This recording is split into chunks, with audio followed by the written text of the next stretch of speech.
እኒን በተመለከተ እንዴት እናርግ ተብሎ ለተነሳው ጥያቄ ቃል እግዚአብሔርን እንዳትሰሙት አይባልም። በኦንላይን ስሙት፣ አዳምጡት። እግዚአብሔር ቃል ነው የሚነገረው። በስርዓት ቆሞ ማድመጥ ነው፣ መረዳት ነው። ይበል የሚያሰኝ ግሩም ነው። እንግዲህ መቼስ ቃል እግዚአብሔር እንዳትሰሙ እያልን ሙዚቃ እንድትሰሙ አሉባልታ እንድትሰሙበት ጆሮአችሁን አናበረታታ። መደመጥ ያለበት የእግዚአብሔር ቃል ነው። መሰማት ያለበት የእግዚአብሔር ቃል ነው። የእግዚአብሔርን ቃል እንድትሰሙ እናበረታለን፣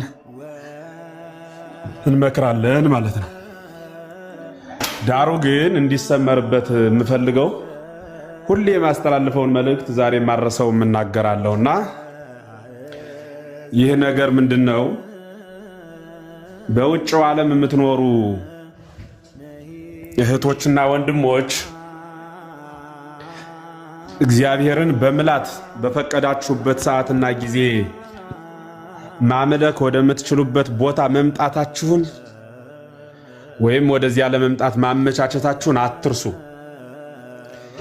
ለምንድነው እንዲህ ብዬ የምናገረው? ለምሳሌ ሁሉን ነገር በኦንላይን ልናደርግላችሁ እንችላለን። ንስሐም በአካልን የሚሻ ነበረ። አሁን ላይ እንደየጊዜ ግብሩ ሰው በዚያ ንስሐ ሳይገባ ከሚሞት ብለን እንደ ሊቃውንት ውይይት እየተደረገበት ይሁን እስኪ በስልክም ቢሆን ሰው ይሁን ተቀበሏቸው የሚል ሐሳብ የተወያየን ንስሐውን በስልክ እየሆነ ነው።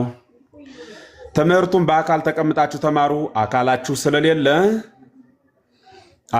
ስለሌለ በኦንላይን እያስተማርናችሁ ነው። ሌላውንም ነገር ጠቅላላ ኦንላይን እያደረግነው ነው። የክርስቶስ ቅዱስ ሥጋና ክቡር ደም ግን ኦንላይን አይደለም።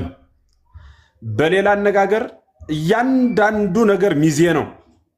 ወንጌሉ ሚዜ ነው። የወንጌል ግብሩ ወደ ሙሽራው ክርስቶስ ማድረስ ስለሆነ ንስሐው ሚዜ ነው፣ ስግደቱ ሚዜ ነው፣ ጾሙ ሚዜ ነው። ግቡ ሙሽራው የክርስቶስ ቅዱስ ሥጋና ክቡር ደም ነው፣ ወይም ሙሽራው ራሱ ክርስቶስ ነው። ይህ ቅዱስ ሥጋና ክቡር ደም በመልእክት አይሆንም። ምናልባት ትምህርት ተምረህ ምን እንዳስተማሩ ሰምተህ አምጣልኝ ሊባል ይቻለዋል። ሌላውንም በመልእክት ጾምም አጽዋጽመኝ ልንለው እንችል ይሆናል። ብዙውን ነገር እንዲያደርግልኝ ይዘህልኝና ልንለው እንችል ይሆናል። የክርስቶስ ቅዱስ ሥጋና ክቡር ደም ግን አምጣልኝም አይባልም በመልእክት ንገርልኝም አይባልም በተልኮ።